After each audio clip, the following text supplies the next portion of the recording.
Olá pessoal, tudo bem? Vamos para mais um vídeo. Hoje a gente finalmente entra na parte de fisiologia humana, deixando para trás então o que a gente já viu de citologia e também de histologia.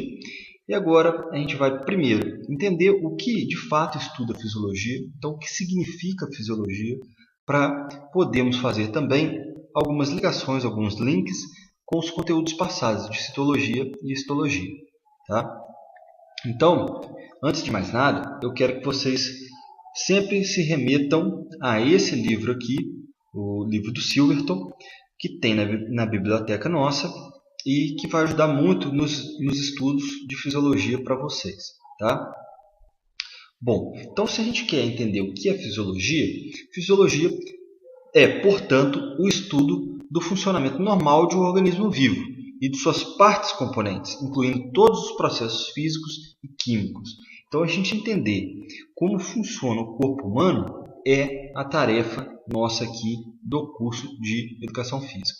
Se eu não entender como que esse corpo humano ele funciona, como que eu vou entender quais são os benefícios do exercício físico lá na frente, né? Então eu preciso primeiro entender como que é o corpo humano e como depois o exercício vai influenciar nesse comportamento do nosso corpo, nesse funcionamento do nosso corpo, tá? Então, fisiologia significa conhecimento da natureza. E quando eu aplico isso no humano, conhecimento da natureza humana ou do funcionamento do corpo humano. E aí, se a gente pegar em níveis de organização dos organismos vivos, a gente tem desde uma parte química até chegar na ecologia. Então, se a gente vem entender o funcionamento do organismo vivo, primeiro a gente deveria ter estudado lá células e tecidos, e realmente a gente fez isso. Então, a gente passou pela citologia, entendemos lá a menor unidade estrutural capaz de realizar todos os processos vitais e passamos a estudar posteriormente os tecidos corporais na parte de histologia.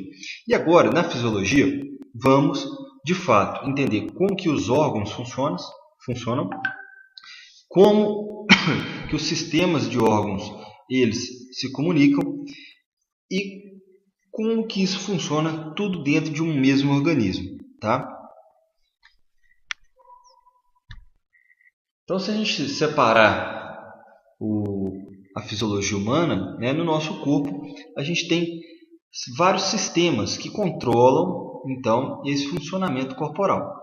Que seria sistema respiratório, circulatório, digestório, imunitário, nervoso, endócrino, genital, urinário, tegumentar e músculo esquelético.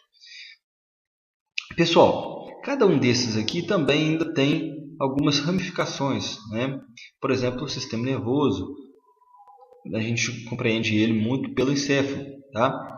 Lá no sistema circulatório, a gente vai saber que tem vasos sanguíneos, tem o coração, no sistema imunitário, linfonodos e assim vai. E aí a gente vai entender cada um desses sistemas e a importância desses sistemas trabalharem em conjunto. Para quê? Para que não aconteça um desequilíbrio, uma desarmonia entre esses sistemas e venha causar algum tipo de doença, algum tipo de acometimento para o nosso organismo. Então, todos trabalham em prol de um mesmo objetivo, que é manter a nossa estabilidade, o nosso equilíbrio corporal. Então, eles vão sempre interagir entre si, buscando, portanto, a homeostase fisiológica. Então, a gente pode ver aqui que o sistema respiratório, o sistema circulatório, por exemplo, eles sempre trabalham em conjunto. O sistema urinário vai depender muito do sistema circulatório também. Da mesma forma, o sistema músculo-esquelético depende do sistema circulatório, tá? O sistema nervoso, do sistema endócrino se comunicam também. Então, todos esses sistemas corporais, eles vão estar sempre interagindo e buscando a homeostase fisiológica. O que seria essa homeostase fisiológica? Seria, então, um equilíbrio, buscar sempre a estabilidade do organismo. Quando a gente perde essa estabilidade, problemas podem vir a acontecer lá no nosso organismo. Então, vamos pensar. Eu estou caminhando e algum micro-organismo adentra no meu no meu organismo, tá? O que pode me fazer mal, pode gerar algum tipo de resposta inflamatória, tá? E aí, o que vai acontecer? O sistema imunitário vai agir, mandar lá as células imunes para combater aquele micro-organismo e, portanto, permanecer em um equilíbrio, em um estado estável, tá?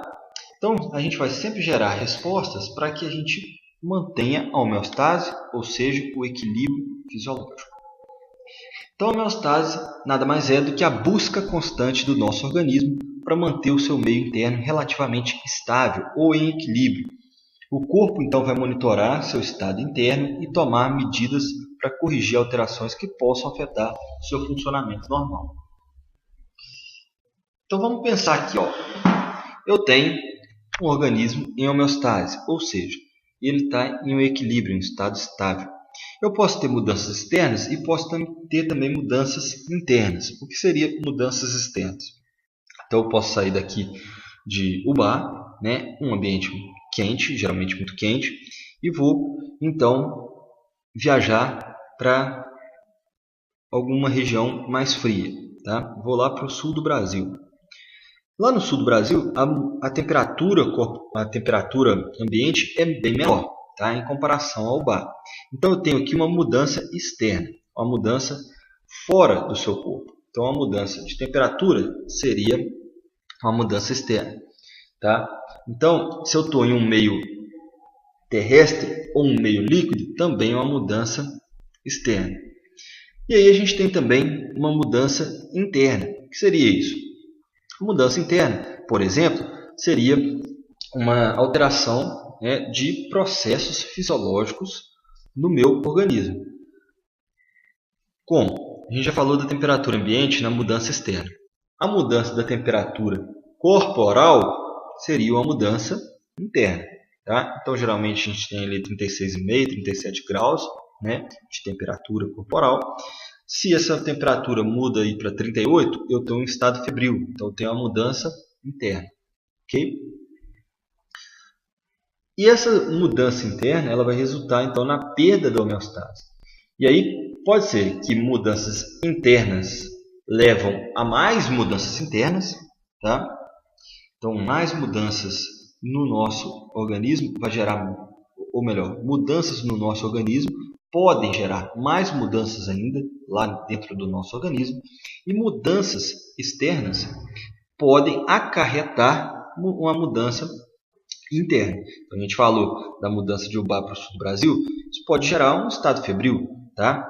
Então, essa mudança repentina de temperatura ambiente pode mudar a temperatura corporal. Então, a mudança externa pode influenciar numa mudança interna. Tá? Aí, gente, quando acontece essa perda da homeostase, o organismo vai tentar compensar. É aquilo que eu falei. Então, se tem um organismo, um micro-organismo adentrando lá no seu organismo, o que o nosso corpo vai tentar? Vai tentar compensar. Então, ele vai mandar alguém ou alguma célula lá para combater aquele micro-organismo. Então, eu vou tentar compensar. Se eu conseguir compensar, eu vou ter uma compensação bem sucedida e vou manter a minha saúde, vou manter o meu equilíbrio, a minha homeostase. Agora, quando o corpo ele não consegue compensar aquela mudança, aí eu tenho uma doença ou uma disfunção. Então a gente fala, por exemplo, né, em outras aulas eu até comentei sobre a leucemia. É uma falha na compensação. Por quê? Então eu tenho micro-organismos lá no meu organismo. O meu corpo ele não consegue combater essas mudanças, tá? esse micro-organismo, e vem então a ter um quadro de doença ou disfunção, caracterizado, no caso desse exemplo nosso, pela leucemia. Então, para a gente entender como as células se comunicam, eu vou voltar aqui num conteúdo que diz respeito à membrana celular. Por quê, gente? A gente só vai ter o equilíbrio de fato no organismo se o nosso tecido, se as nossas células se comunicarem bem. Tá? Se eu conseguir ter essa informação no órgão como um todo, no sistema como um todo. E para isso eu necessito da comunicação das células. Onde vai ser feito isso? Lá na membrana celular. Então, só para a gente lembrar, a membrana celular, né, ela reveste toda a nossa célula, é uma bicamada fosfolipídica, tem como papel isolamento físico, troca com o ambiente, comunicação entre as células, que vai ser o que a gente vai debater, e é um suporte também estrutural. E aí, dentro dessas comunicações, só para a gente relembrar aqui, quando a gente falou de transportes através da membrana, tá? Vitor, então a gente tem lá, né, difusão passiva, difusão facilitada, o cotransporte, transporte ativo. Tá? E eu preciso desse transporte para quê, gente? Para que as células se comuniquem bem, para que as nossas informações elas consigam ser transmitidas entre as células. Para quê? Para que elas se comuniquem e mantenham um estado de homeostase ou um estado de equilíbrio. E aí, como que vai ocorrer então essa comunicação entre as células para que esta quebra da homeostase seja revertida e o organismo interno volte ao estado estável? Então, imaginando aqui que aquela homeostase nossa foi quebrada e agora a gente tem que levar o organismo interno a voltar àquele estado estável. Tá? Como que isso vai acontecer então? Então eu vou precisar realmente dessa comunicação entre as células. Então o corpo humano ele possui cerca de 75 trilhões de células que precisam então se comunicar entre si de forma rápida e carregar uma série de informações. E aí esses sinais comunicadores incluem sinais elétricos e químicos. Tá? Então a gente vai ter impulsos elétricos, né? Mudanças então, no potencial de membrana da célula, quando a gente traz uma informação para a célula e a membrana ela muda a sua conformação. E ainda a gente tem sinais químicos, que vão ser então moléculas secretadas pelas células no líquido extracelular. E, gente, sempre a gente vai fazer então a comunicação.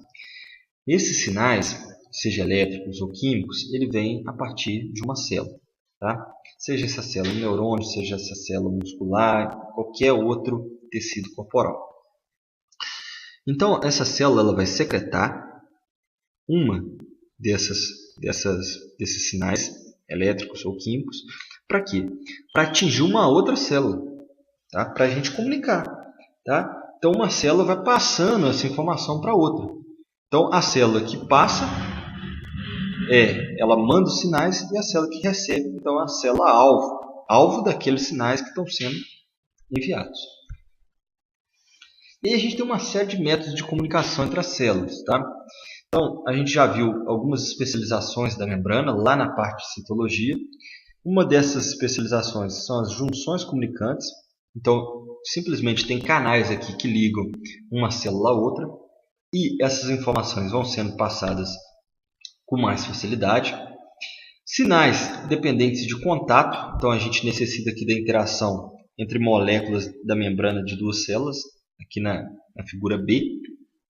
E ainda através de sinais autócrinos e sinais parácrinos. O que seria isso? A gente secreta um determinado sinal para atingir a mesma célula ou outra célula. Quando a gente secreta, aqui na figura C, tá, gente? Quando a gente secreta um sinal e esse sinal ele vai até um receptor da mesma célula, eu tenho então um sinal autócrino. Eu tenho então um sinal autócrino. Eu estou secretando aquele sinal e ele está fazendo a sinalização aonde? Na mesma célula que secretou ele. Tá? Então a mesma célula que secretou está recebendo aquele sinal. Agora, pode ser também um sinal parácrino. Essa célula secreta um determinado sinal e esse sinal vai até um receptor de uma célula diferente. Seja essa célula próxima ou distante de onde foi secretado esse sinal.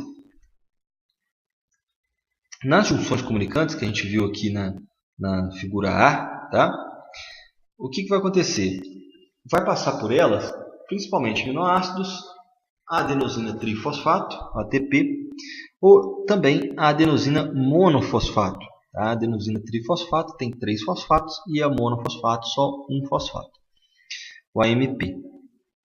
O único tipo de comunicação onde os sinais elétricos passam diretamente de uma célula para outra e também são encontrados em quase todos os tipos de células dos seres humanos. Além disso, a gente tem também um outro tipo de sinal, que é o dependente de contato, que ele é presente então no sistema imunitário dos seres humanos, durante o crescimento e desenvolvimento. Simplesmente, a gente necessita então da interação entre moléculas da membrana de 2 células. E aí, o que a gente conversou mais a respeito, a comunicação local, que abrange aqui a comunicação autócrina e a comunicação parácrina, ou sinalização autócrina e sinalização parácrina, onde a gente tem uma célula secretando para responder nela mesma ou secretando em células perto dela. Agora, a gente tem também sinais que vão de longa duração, ou de longa distância, perdão. O que seria isso? Então eu vou precisar aqui, nessa última parte, de um sistema que leve esse sinal até uma célula muito mais distante do que essa que a gente observa aqui na figura C. Então, observe. Aqui nas substâncias endócrinas, tá? Então, eu preciso de uma glândula para secretar essa substância. Geralmente, vai ser um hormônio, tá? Que vai ser secretado. Então, imagine aqui, ó, a célula endócrina, ela está então secretando um hormônio e vai cair aonde? Na corrente sanguínea. E aí sim eu vou conseguir levar essa informação para uma célula bem mais distante. Só que, quando chegar nessa célula, essa célula precisa ter um receptor específico para receber esse sinal, esse hormônio, que vai atuar então na célula-alvo. Se não tiver o receptor, essa célula não vai receber o hormônio, então não vai responder a esse hormônio. Quando a gente tem substâncias neurócrinas, no caso, por exemplo, que a gente já viu lá no tecido muscular, de ter a comunicação do neurônio motor com o músculo, onde a gente secreta então acetilcolina para incentivar a contração, para ativar a contração, aqui a acetilcolina então seria uma substância neurócrina, tá? Então eu secreto as substâncias lá do neurônio e uma célula-alvo precisa então receber em um determinado receptor esse neurotransmissor, essa substância neurócrina. No músculo, no caso, seria então a acetilcolina.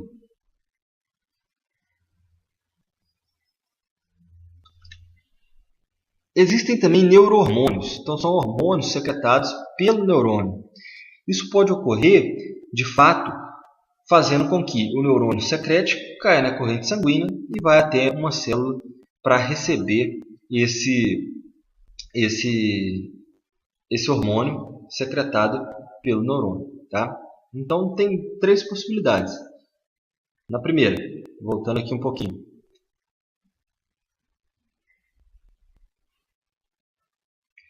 Uma célula endócrina secretando hormônio, caindo na corrente sanguínea e indo até a célula-alvo. Na segunda, um neurônio secretando neurotransmissor e indo até uma célula-alvo. E ainda um neurônio secretando um neurohormônio e caindo na corrente sanguínea e indo até uma célula-alvo.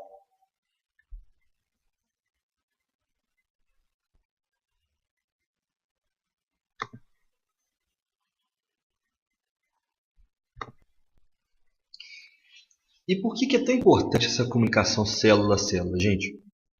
O nosso organismo, como eu falei, precisa manter então a homeostase, tá? Precisa manter o equilíbrio. Então, se eu tenho uma variável regulada aqui, no caso, por exemplo, temperatura corporal, ela, se estiver dentro da faixa desejada, nenhuma ação vai ser necessária, tá? E aí, se a gente tiver aqui que ela está fora da faixa desejada, ou seja, a temperatura está maior ou menor que uma temperatura média, aí sensores vão ser ativados para enviar um sinal para um centro controlador, que seria lá o nosso sistema nervoso central. Esse sistema nervoso central, então, ele vai gerar uma resposta, alterando então vai efetuar então uma resposta, tá, através de um efetor, uma via eferente, para que uma resposta seja lançada no organismo, influenciando então a temperatura corporal, tentando voltar a um estado de homeostase.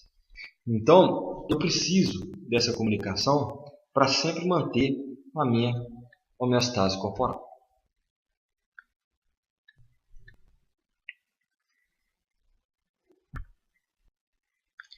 Então, para a gente sempre manter a homeostase, a gente precisa dessa comunicação.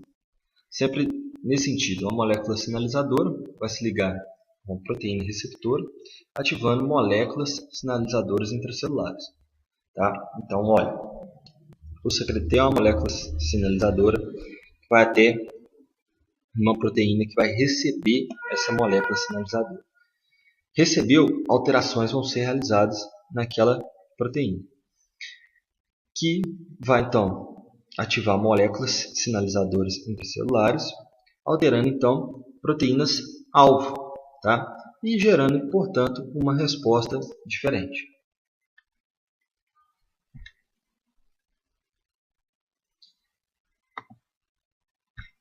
Opa, vou voltar aqui. Então, o primeiro passo, eu preciso que a molécula ela se ligue ao seu receptor, tá? Para a gente posteriormente gerar uma resposta.